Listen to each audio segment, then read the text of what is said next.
Hello friends, আমি রঞ্জিতা। আমার নতুন একটা রেসিপিতে তোমাদের সবাইকে স্বাগত জানাই। তো ফ্রেন্ডস, আজকে তোমাদের কাছে একটা জুসের রেসিপি শেয়ার করব। তো এই জুসটা কিন্তু তোমাদের মাঝে মধ্যে খাওয়া খুবই উপকারী। তো আমি কিন্তু এই জুসটা সপ্তাহে 3 থেকে 4 বার খাই। তো চলো, ভাবলাম তোমাদেরকেও একবার শেয়ার করি।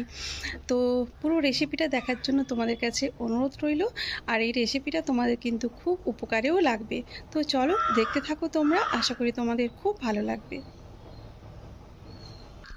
তো ফ্রেন্ডস, আমি দেখো জুসটা বানানোর জন্য এখানে সব কিছু নিয়ে নিয়েছি।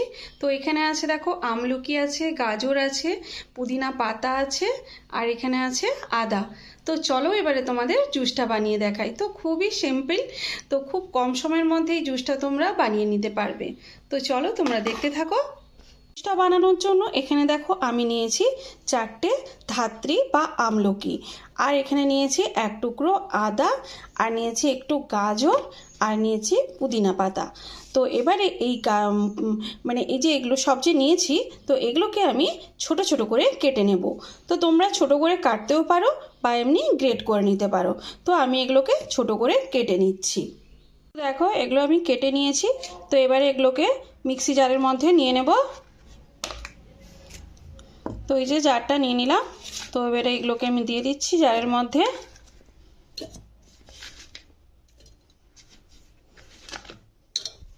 তো এবার এর মধ্যে দিয়ে দেব সামান্য একটু জল। তো পুরো জলটা তোমরা দিয়ে পেস্ট করবে না, তবে কিন্তু ভালোভাবে পেস্ট হবে না। তো সামান্য একটু জল দিয়ে আগে এগুলোকে ভালো করে একটু পেস্ট করে নেবে। আর এখানে আমি দিয়ে দেব বিট লবণ, মানে ব্ল্যাক সল্ট দিয়ে দিলাম সামান্য। তো বেশি আবার নোনতা হলে ভালো লাগবে না, তো আমি পরিমাণটা দেখেই দিয়ে দিলাম। তো দেখলে তোমরা আমি কতটা দিলাম বিট লবণ। তো এবারে চলো এটাকে আমি পেস্ট করে নিই। তো দেখো আমার পেস্টটা কিন্তু হয়ে গেছে। ঠিক এইভাবে দেখো পেস্টটা করতে হবে। তো এবারে আমি এর মধ্যে আরও একটু জল দিয়ে দিলাম। তো জল দিয়ে আর কিন্তু পেস্ট করার আর দরকারও নেই পেস্ট করার। তো এটাকে একটু স্পুন দিয়ে আমি একটু ঘাঁটিয়ে দিলাম। তো এবারে এটাকে আমি ছেঁকে নেব। তো এরকম ডাইরেক্ট তো খাওয়া যাবে না। তো এবারে আমি একটা ছাঁকুনি দিয়ে অন্য একটা গ্লাসের মধ্যে আমি ছেঁকে নিই। তো এইটা দিয়ে ছেঁকে নিচ্ছি আমি।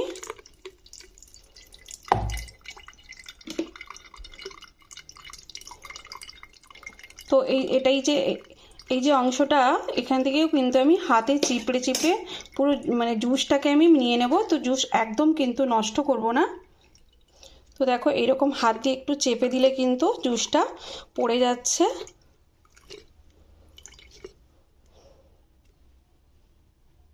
তো ফ্রেন্ডস, এখানে কিন্তু অনেকটাই জুস বেরিয়েছে। তো এবারে এটাকে আমি একটা গ্লাসে, অন্য একটা গ্লাসের মধ্যে নিয়ে নিচ্ছি।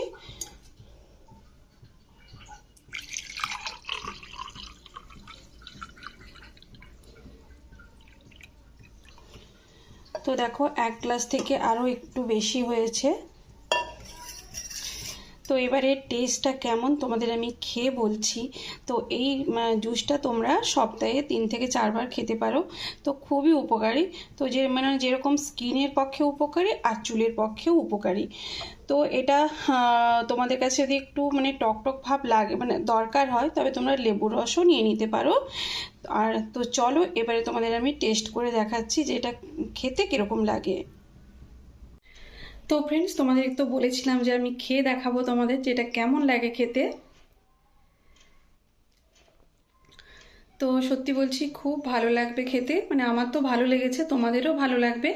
তো এটা তোমরা সকালে ব্রেকফাস্টের পরেও খেতে পারো বা লাঞ্চের পরেও খেতে পারো। তো খুবই টেস্টি হয় যেহেতু বিট লবণটা আছে। তো যাই হোক, তোমরা অবশ্যই ট্রাই করতে পারো। যদি ভালো লাগে লাইক করো, শেয়ার করো, আর কমেন্ট করে আমাকে জানিও কেমন লাগলো এই রেসিপিটা। তো চলো আজকের মতন এখানেই শেষ করছি। দেখা হচ্ছে নেক্সট একটা ভিডিওতে।